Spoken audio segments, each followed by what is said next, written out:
In the heart of Ohio, where the wind carries the scent of earth and gasoline, lived a young woman named Emily Carter. Her world revolved not around fashion or fame, but around gears, wires, and the beautiful intricacy of machines. Her garage, though small, was her sanctuary, filled with welding tools, car frames, and countless half-finished projects that reflected a mind fueled by creativity and compassion. Emily was not an engineer by profession. She had dropped out of college to take care of her father when he fell ill. But in those long nights of worry and sacrifice, she taught herself everything she knew. Her passion wasn't just in making things work, it was in making things matter. While other builders competed to make the fastest engine or flashiest design, Emily's joy came from creating solutions, whether it was adapting a motorcycle for a man who'd lost a leg in Afghanistan, or crafting a solar-powered wheelchair for an elderly neighbor. Emily believed machines should serve people, especially those forgotten by the system. To her, engineering wasn't about profit or praise. It was about empathy on wheels, function wrapped in kindness. On an ordinary Tuesday afternoon, Emily sat on her couch, scrolling through local community posts on her phone. She usually ignored most of them: lost cats, bake sales, garage giveaways. But one post, simple and sincere, stopped her in her tracks. A woman named Rachel had shared a short paragraph and a blurry photo of her son Noah. The little boy, barely 6 years old, sat in a wheelchair smiling at the camera with his arms outstretched. Rachel wasn't asking for money, just prayers, for strength, for guidance, for anything. Her son had spina bifida and was losing his sense of hope. Noah, the post explained, adored cars, not just toy cars, but real ones. He collected Hot Wheels and watched racing videos online.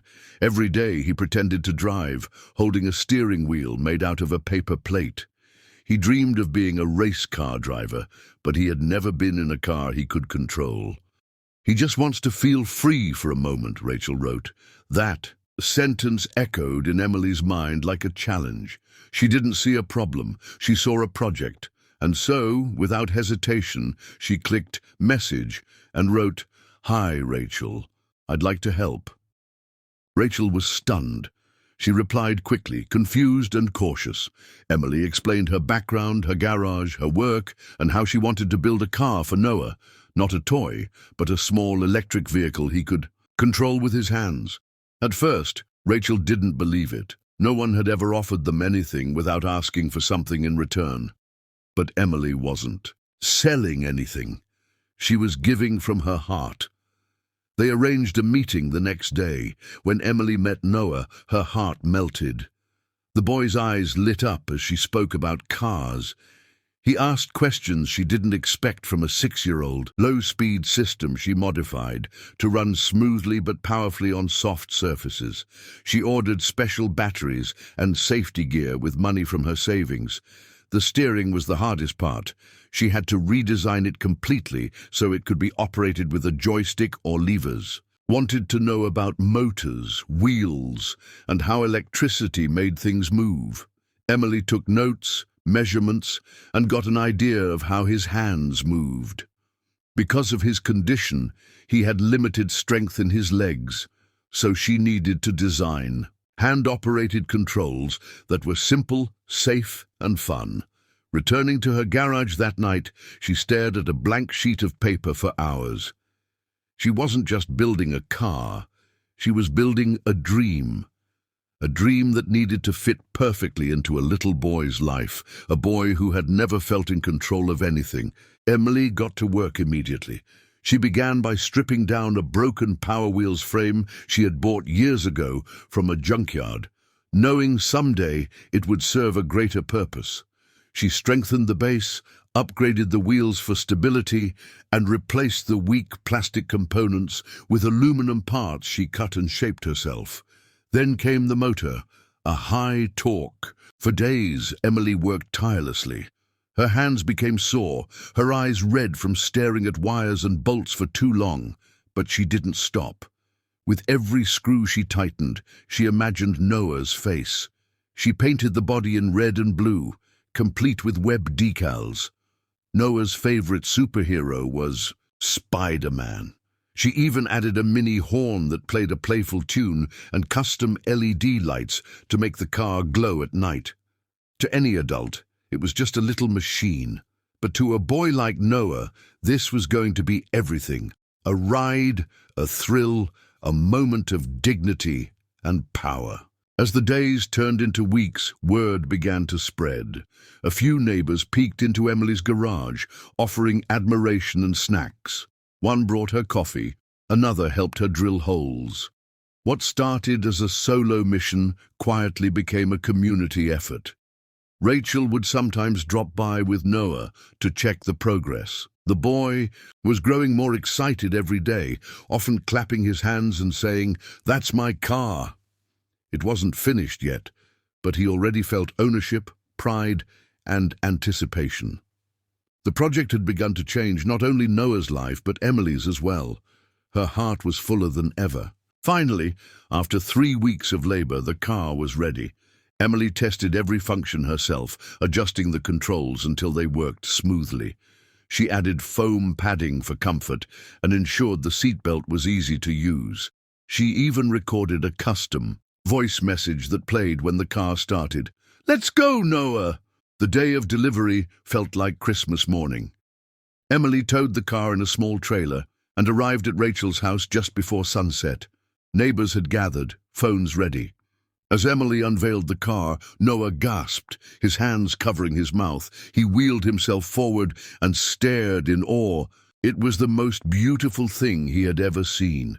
With help from Emily and his mum, he transferred into the seat, fastened the belt, and gripped the hand levers. Emily gave him a simple instruction, and as he gently pulled back, the car began to move forward. Laughter burst from his chest, pure, joyful, unfiltered laughter. The crowd clapped, cheered, and cried. Rachel was sobbing, overwhelmed by the sight of her son driving for the first time in his life. Emily stood silently, hands over her heart. She had never seen anything more powerful than that little boy commanding his car down the sidewalk. That evening, Rachel pulled Emily aside and hugged her tightly. "You don't know what you've done," she whispered. "You've given my son more than a car. You gave him confidence. You gave him wings." Emily, usually composed, cried too. For the first time in years, she felt like her skills truly mattered. She wasn't building for fame or fortune. She was building for freedom for moments like this. She packed up quietly and drove home. Exhausted yet content. She didn't think the world had noticed what she did. It wasn't a news story, just a kind gesture between strangers, and that was enough for her. But the world had noticed. The next morning, Emily woke to her phone buzzing non-stop. Rachel had posted a short video clip of Noah driving the car and laughing. She'd written a heartfelt caption thanking Emily for changing their lives. The post had already reached thousands, then tens of thousands of views. People from across the country were commenting. Engineers, mothers of disabled children, veterans and philanthropists. Some were asking if Emily could build similar cars. Others simply wanted to say thank you. Her inbox filled with messages of love and admiration. Emily was overwhelmed. She had built something for one boy, but it had rippled across the internet like wildfire. National media outlets reached out within 48 hours. A local news station did a short feature calling her the Garage Angel. Blogs picked up the story. Then came a call from a morning TV show producer, asking if she'd appear on air. Emily, though nervous, agreed. She wanted to spread the message, not about herself, but about what's possible when people use their skills to help others. On live television, she spoke about her journey, her philosophy, and how building Noah's car had changed her life. Millions watched her speak humbly, her voice shaking at times, but her message was clear and heartfelt. What Emily didn't know was that among those millions of viewers, one person was watching very closely. His name was David Blake, the CEO of a New York-based company that designed luxury mobility vehicles for people with disabilities. David had founded the company after his own brother was injured in a skiing accident and had spent years trying to bring innovation and dignity to accessible transportation. But he always felt that David didn't reach out by phone or email. He did something unexpected. He sent one of his company's finest limousines to Emily's front door in Ohio. When the sleek black vehicle pulled into her driveway, Emily thought it was a mistake. A suited driver stepped out and handed her a note. For Emily Carter, your ride to a new destiny. Inside the limo was a video screen. It began playing clips of Noah driving his minicar, followed by testimonials from people with disabilities who dreamed of having vehicles like it. Then David's voice came through. Emily, your work changed one life. Let me show you how it can change thousands. More. Emily sat in silence inside the luxury limousine as the vehicle cruised smoothly through the streets of her quiet Ohio town. The soft hum of the engine was barely audible, and the plush leather seats enveloped her like a comforting embrace. Her eyes shifted between the screen in front of her and the world outside, her mind struggling to process what was happening. She had never imagined that building a small car in her garage would bring her here, to a chauffeured ride to New York, personally summoned by the CEO of a company she'd never even heard of until now. The video inside the limo played on. After David Blake's short message, the screen faded to black and then showed footage of real people, children in wheelchairs, veterans with prosthetic limbs, elderly, individuals struggling to board regular vehicles. Each clip was followed by a statement. We believe mobility is a right, not a luxury. Emily felt something stir inside her. This wasn't about fame or opportunity. It was a mission, one that aligned with everything she believed in. She clenched her fists lightly and exhaled. She had no idea what waited at the other end of this ride, but she was ready. The limo finally pulled up in front of a sleek glass building in Midtown Manhattan, the headquarters of Blake Mobility Designs. The driver opened the door, and Emily stepped out cautiously, overwhelmed by the grandeur of the towering structure. She had never been to New York before. Everything felt loud, fast, and enormous. But as soon as she entered the lobby, a woman in a sharp black suit approached her with a kind smile. Emily Carter, we've been expecting you. She guided Emily through polished halls filled with futuristic vehicle models and framed photos of clients whose lives had been transformed. David Blake greeted her personally on the top floor. He wasn't what she expected. He was dressed simply, wearing jeans and a button-down shirt with rolled sleeves. His handshake was warm, and his smile was genuine. You've caused quite a stir, Emily, he said, motioning for her to sit. I watched that. A video of Noah about 10 times. Then I watched every interview you gave. What you built, it wasn't just clever, it was human. That's what we're missing.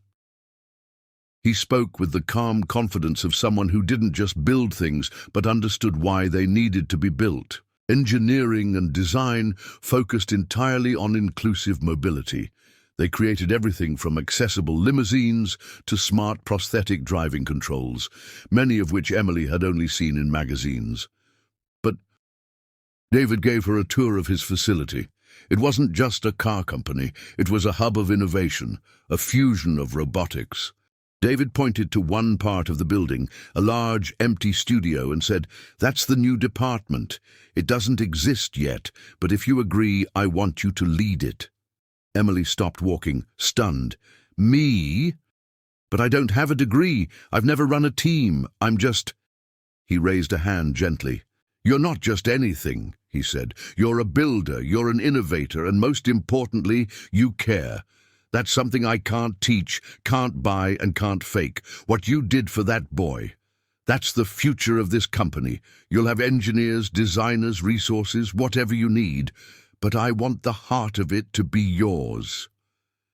Emily felt tears rise unexpectedly.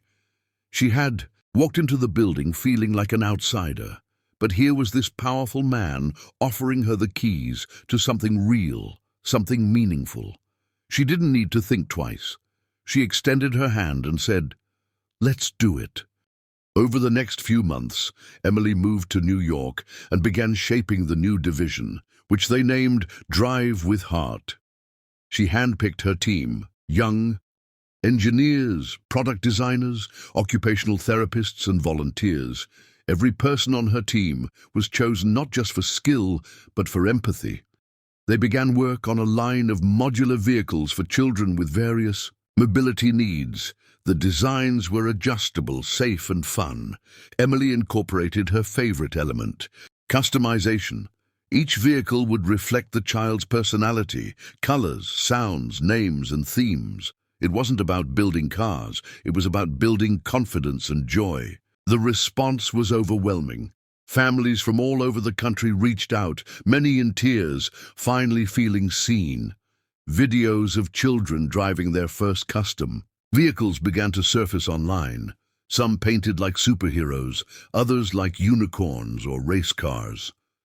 One video showed a girl named Mia with cerebral palsy, squealing as her pink car glided through her backyard, while her father wept behind the camera.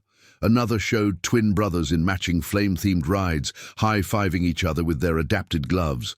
The stories poured in, and with every new design, Emily's heart grew more attached.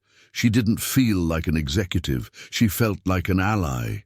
Rachel and Noah visited her in New York 6 months later. The reunion was emotional. Noah had grown taller, and though he still used a wheelchair, his